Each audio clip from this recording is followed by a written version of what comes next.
Buen día con todos. En esta oportunidad vamos a hablar sobre algunas de las enfermedades transmisibles más comunes. ¿Pero qué son las enfermedades transmisibles? Como su nombre lo dice, son enfermedades que se transmiten de persona a persona o que se transmiten de un vector hacia una persona. Y acá están involucrados microorganismos como bacterias, virus, hongos, mientras las enfermedades no transmisibles están relacionadas a los hábitos y a la predisposición a ciertas enfermedades.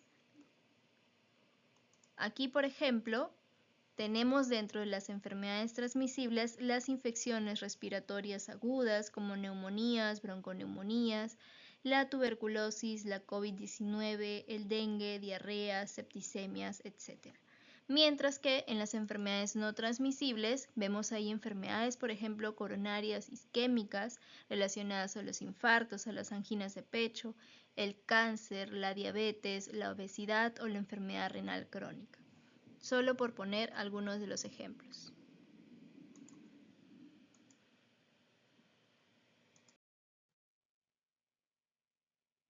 En esta oportunidad vamos a hablar principalmente de 4 enfermedades transmisibles: la tuberculosis, el VIH, la influenza y el COVID-19.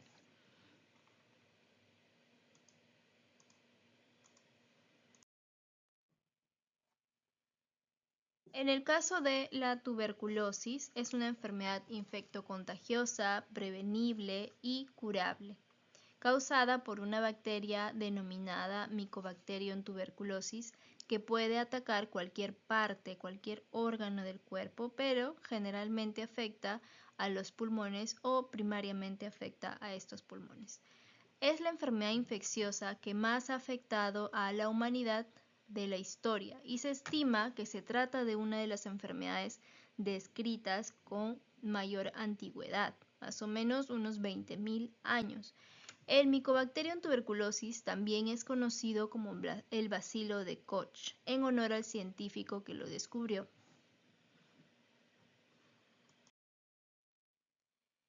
¿Y dónde es que se puede desarrollar la tuberculosis? Como hemos mencionado, principalmente o primariamente afecta a los pulmones, pero puede afectar cualquier órgano, como por ejemplo a nivel de los ganglios, en las articulaciones, en la pleura, a nivel de los huesos, a nivel de la piel, a nivel de las meninges en el cerebro, en el corazón como en el pericardio, a nivel de los órganos peritoneales, genitourinarios, riñones y a nivel intestinal, solo por poner algunos ejemplos. Entonces, como vemos, es una enfermedad que puede atacar cualquier órgano del cuerpo. ¿Cómo es que se transmite? Esto se transmite a través del aire. Cada vez que una persona infectada con tuberculosis habla, escupe, tose o estornuda, elimina los microbios o bacterias de las tuberculosis que se encuentran en sus vías respiratorias. ¿Y dónde es que podemos contagiarnos? Podemos contagiarnos en nuestras casas, en los buses de transporte público, en el colegio, en cualquier lugar que pueda favorecer la transmisión. Como vemos ahí, hospitales, centros penitenciarios, en cualquier lugar donde se cumplan ciertas condiciones de baja ventilación, hacinamiento, puede ocurrir la transmisión. Entonces, en cualquier parte puede ocurrir esta transmisión. Y existen 3 elementos claves para poder favorecer la transmisión de la tuberculosis: que haya una fuente de contagio, es decir, una persona que esté enferma con la tuberculosis. El medio ambiente, un medio ambiente sin ventilación natural o con iluminación del sol, ya que los rayos del sol pueden matar al bacilo de Koch, que es el microbio que causa la tuberculosis. Y por último, una persona vulnerable que esté en contacto con la fuente de contagio o con la persona enferma de tuberculosis. Esta persona vulnerable tiene bajas defensas inmunológicas. Las defensas de su organismo están bajas. Puede estar también asociado a estrés, tensión emocional, preocupación, nervios que también bajan las defensas. Por lo tanto, cualquier persona puede enfermarse de tuberculosis si se cumplen estas condiciones. Tener contacto con una persona que esté enferma de tuberculosis en un lugar donde no haya ventilación y si es que tenemos nuestras defensas bajas. Y como mencionaba, no está solamente relacionado a la nutrición. También hay situaciones a nivel psicosocial que pueden bajar nuestras defensas y hacernos vulnerables al contagio.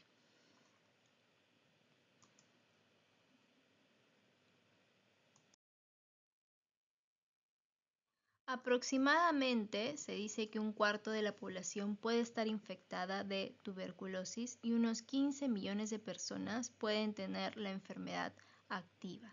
¿Por qué? Porque cuando nosotros entramos en contacto con la tuberculosis, podemos hacer una infección primaria que se puede quedar latente muchos años sin saber que tenemos la enfermedad. Algunos hacen, sí, una enfermedad primaria, pero otros una infección latente, que luego puede diseminar hacia la sangre, a ciertos órganos y quedarse ahí hasta que puedan volverse activos. Es por eso que muchas personas pueden tener esta infección de tuberculosis y no saberla, y se puede activar cuando bajan nuestras defensas. Está mucho tiempo encapsulada, sobre todo a nivel de nuestros pulmones, y en cualquier momento puede activarse.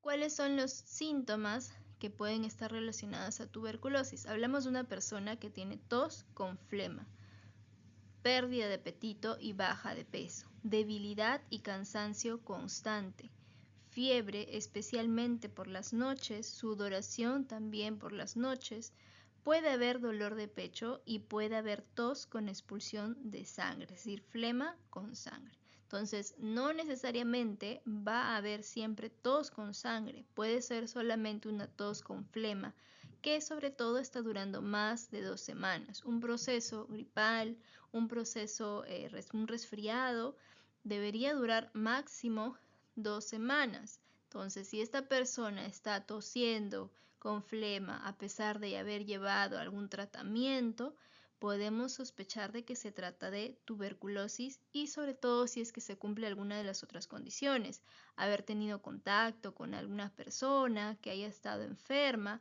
o, por ejemplo, frecuentar lugares donde hay hacinamiento, frecuentar lugares donde hay personas que pueden estar con la enfermedad.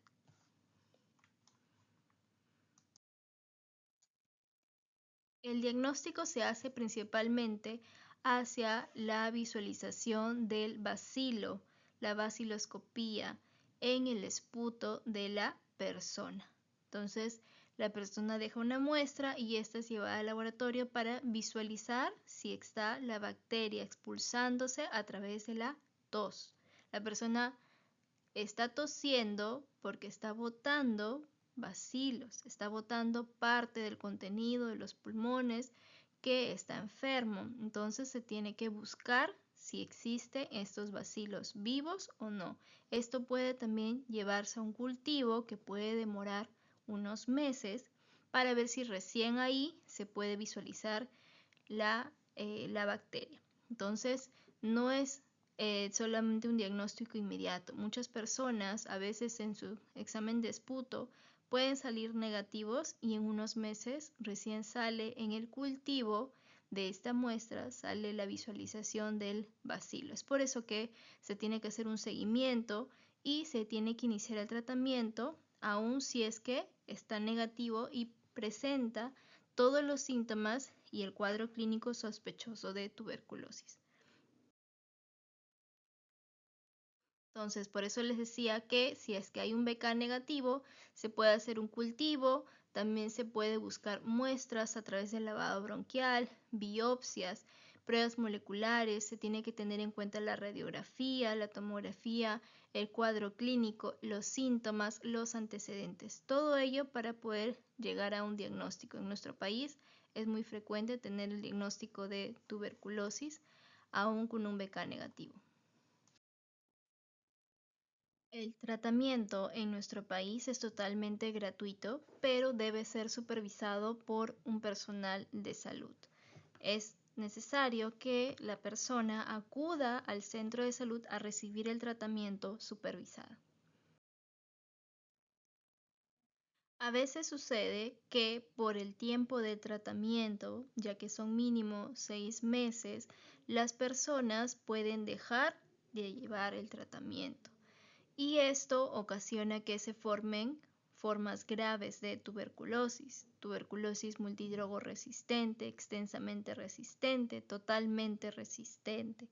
Y esto hace que la persona pueda estar en riesgo a fallecer o que también pueda propagar una enfermedad mucho más resistente a personas cercanas y otras.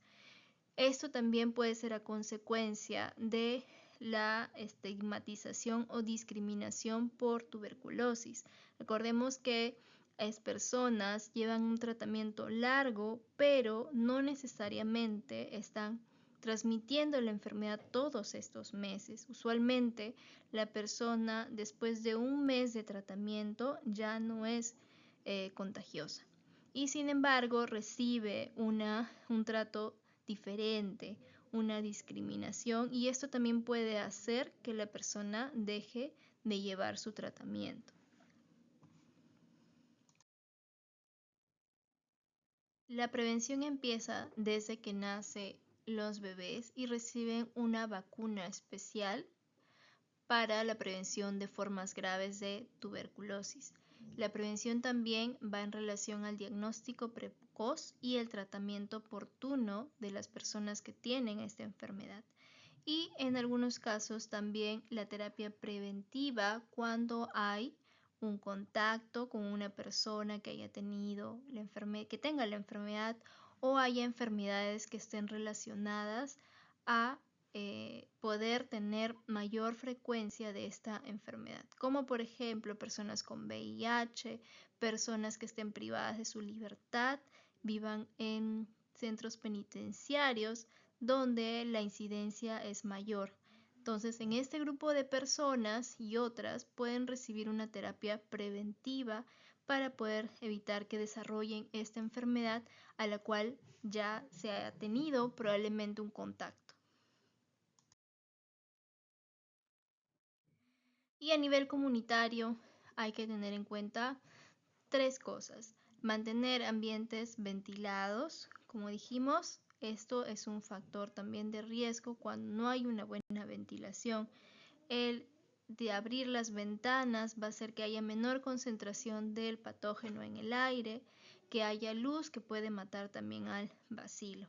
Llevar una alimentación balanceada, practicar ejercicio físico, cuidar nuestra salud mental, todo ello va a fortalecer nuestro sistema inmune y por lo tanto nos va a proteger de esta enfermedad y de otras.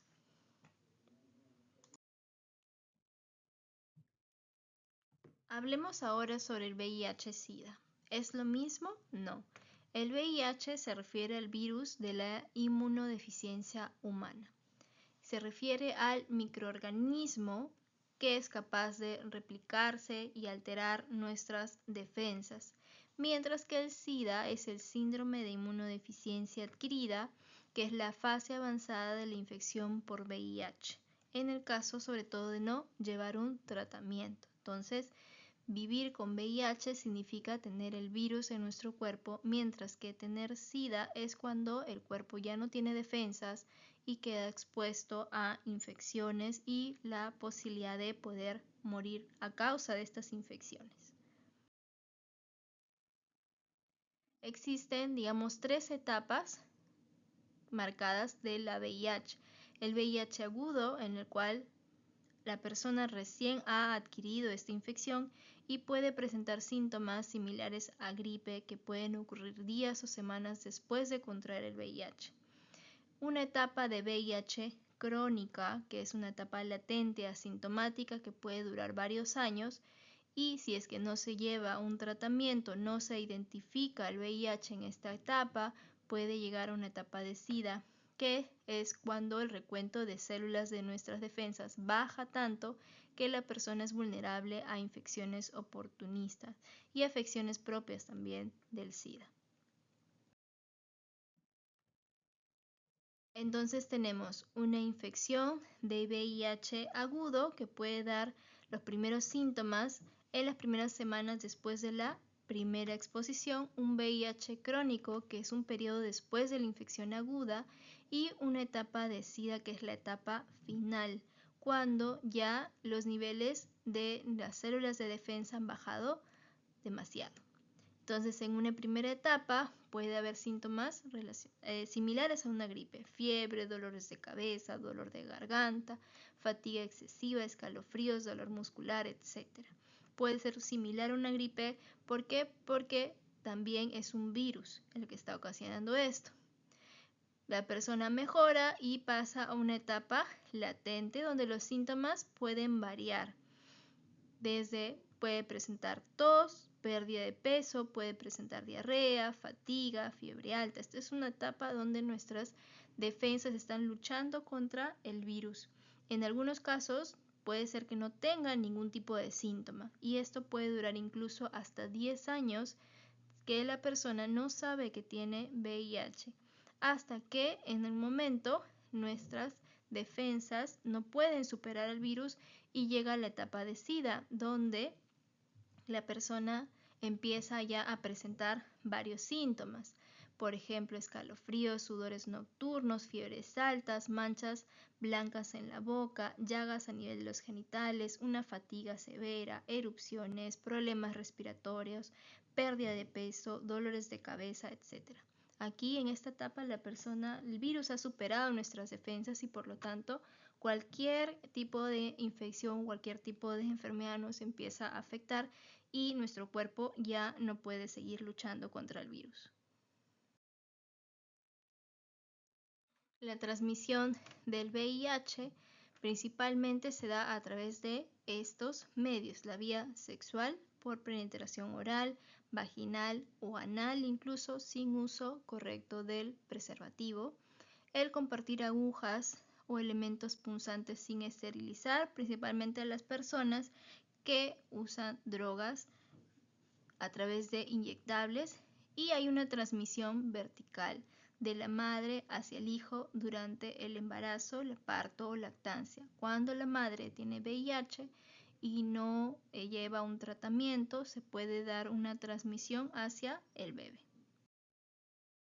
El VIH no se transmite a través del aire o del agua, tampoco mediante la saliva, el sudor, las lágrimas o los besos con la boca cerrada. Cuando el virus está cuando la persona ya está en una etapa de SIDA y hay una gran carga viral, sí puede haber una transmisión a través de la saliva, en los besos, cuando la persona está muy enferma. Pero de lo contrario, no. Por los insectos o por mascotas, no porque le picó a la persona va a transmitir la enfermedad a otra persona por la picadura, y tampoco al compartir inodoros, alimentos o bebidas, sus platos, cubiertos, etc. Actualmente el tratamiento para VIH es gratuito y también el diagnóstico. El diagnóstico para poder saber si tenemos el virus es una prueba, van desde pruebas rápidas hasta pruebas de laboratorio. Es importante poder realizar la prueba si es que tenemos alguna conducta de riesgo, si mantenemos relaciones sexuales sin protección, hemos tenido varias parejas, ha habido algún tema de transmisión, posiblemente por inyectables, a través de drogas. Tendríamos que realizarnos la prueba. Esta prueba, si es que saliera negativa, igual hay que continuar utilizando protección, realizarnos las pruebas para prevenir otras infecciones de transmisión sexual. Si hemos tenido alguna de estas conductas mencionadas, podríamos ser candidatos a llevar una profilaxis para prevenir el desarrollo de la enfermedad, la infección de esta enfermedad, y de lo contrario tomar, si es que saliera positivo, tomar nuestros medicamentos antirretrovirales. ¿Para qué? Para disminuir la carga viral, es decir, la cantidad de virus y disminuir la transmisión de este virus y también tener mejor calidad de vida y no llegar a una etapa de SIDA. Y para finalizar, mencionaba también en el caso de la tuberculosis que las personas por este estigma o discriminación pueden evitar tener un tratamiento o continuar su tratamiento. Lo mismo sucede con las personas con VIH. El estigma se refiere a las actitudes negativas o suposiciones. El, por ejemplo, ver que la tuberculosis es resultado de comportamientos de riesgos, de pobreza, de desnutrición, de bajo nivel social, o que el VIH solo le ocurre a cierto grupo de personas con moral cuestionable, ¿no? Pensar que solamente personas que son trabajadores sexuales pueden tener riesgo a la enfermedad. Y la discriminación viene a ser comportamientos que resultan de estos estigmas, como por ejemplo que un proveedor de atención médica se niegue a brindarle atención a una persona que tiene tuberculosis o VIH, o que en esta atención no sea la adecuada. Si es que aislamos socialmente a un miembro de la comunidad porque es VIH positivo o tiene tuberculosis, que esto puede ocurrir también en el trabajo. Si es que se entera alguien de que tiene VIH, empiezan a tener actitudes discriminatorias. O referirse a las personas con VIH o tuberculosis como personas infectadas o positivas. Son formas de discriminación que debemos evitar. Lo mejor para poder prevenir el estigma y la discriminación por tuberculosis o VIH es conocer sobre la enfermedad, saber cuáles son sus formas de transmisión, saber qué significa tener VIH y SIDA, saber que el tratamiento de la tuberculosis puede curar a la persona. Nos va a ayudar a tener mejores actitudes hacia este grupo de personas. Ahora hablaremos sobre la gripe y el resfriado. Si bien algunas personas pueden creer que es lo mismo, en realidad no lo son. Son dos tipos de infecciones de las vías respiratorias altas, pero ocasionadas por virus diferentes. La gripe está ocasionada por el virus de la influenza, mientras que el resfriado o catarro común está ocasionado por otros virus, dentro de ellos los más frecuentes, los rinovirus y coronavirus. La diferencia más visible entre ambas enfermedades es la intensidad de los síntomas, como por ejemplo que la duración de la gripe suele ser más extendida, entre 7 y 14 días, mientras que un resfriado podría ser menos de 7 días, incluso hasta máximo unos 10 días. Y la intensidad de los síntomas va a ser mucho más en la gripe, donde algunas personas incluso con factores de riesgo pueden enfermar gravemente y morir. Entonces, cuando hablamos de gripe, hablamos de influenza, mientras que cuando hablamos de resfriado, hablamos de un resfriado o catarro común. Decíamos que los síntomas en la gripe son mucho más intensos, como por ejemplo puede haber una fiebre alta incluso por varios días, dolor de cabeza intenso, tos seca, puede haber dolores musculares intensos en piernas, espaldas, articulaciones y bastante malestar general y debilidad.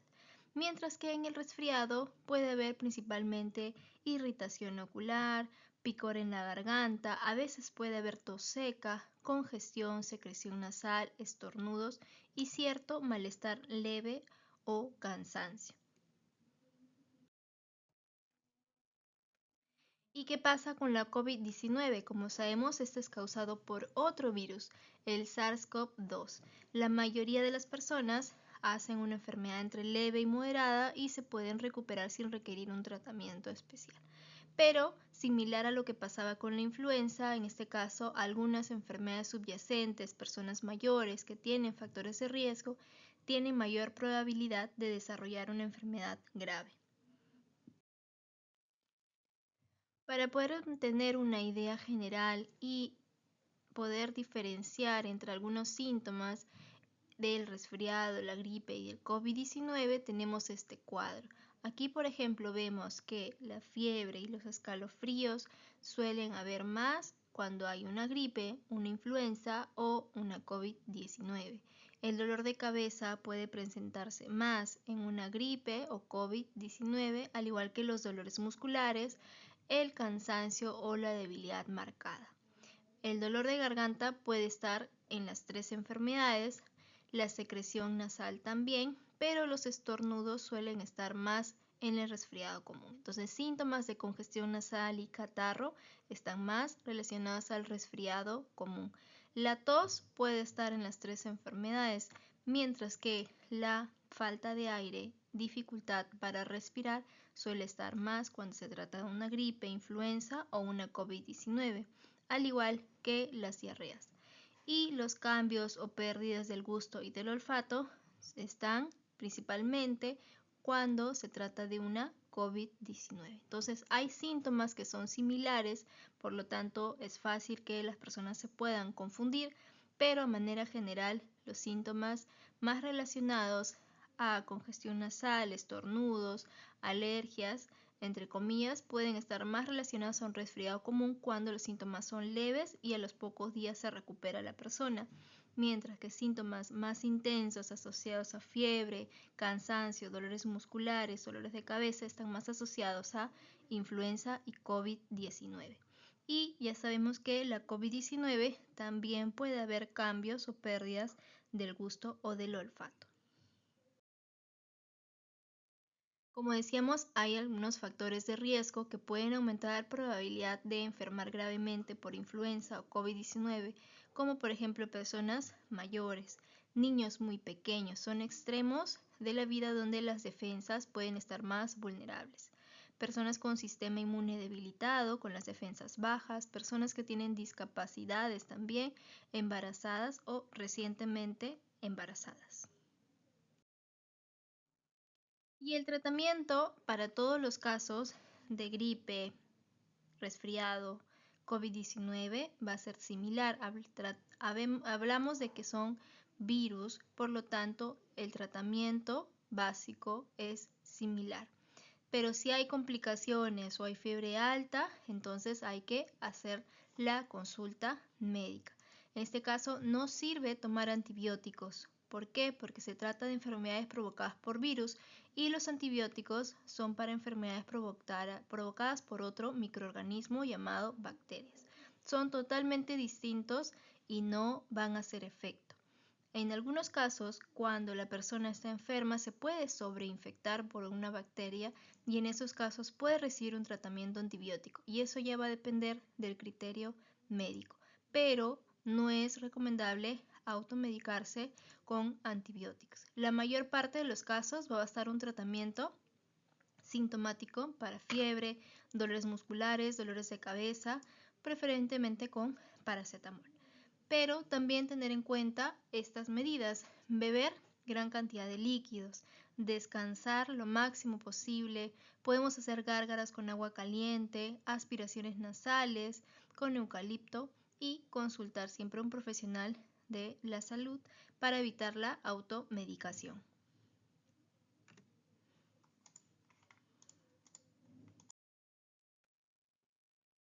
Las medidas de prevención en general son medidas de prevención comunes, como por ejemplo el lavado de manos con frecuencias para evitar la transmisión de virus y bacterias a través de nuestras manos.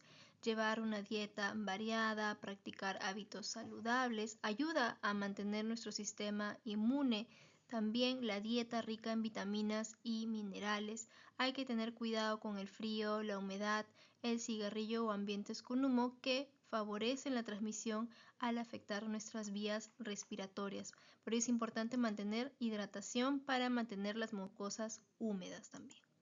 Y evitar el contacto con personas que tengan síntomas respiratorios, mantener ambientes ventilados, vacunarnos para la gripe estacional, sobre todo si pertenecemos a un grupo de riesgo de los que ya se mencionaron.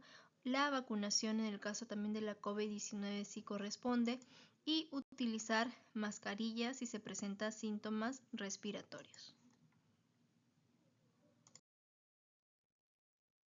Gracias. Si hubiera alguna pregunta, pueden comunicarse al correo medico.ocupacional@serviestiva.p.